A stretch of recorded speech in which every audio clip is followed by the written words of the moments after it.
How to make multiple emails in one Gmail account. Let's get started. First, launch your Gmail app. Now click on the option Compose.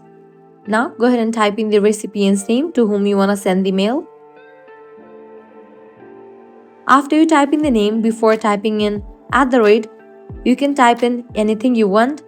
Just click on the symbol plus. Now type in anything that you want. Once you are done, then type in @ and gmailaccount.com. Now select your mail. Now type in your subject, likewise compose email, and then send it.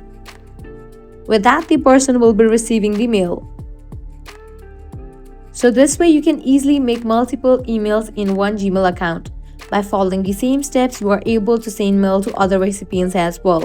So that's a wrap for this video. If this guide was helpful, do not forget to like, share, and subscribe to our channel. Thanks for watching.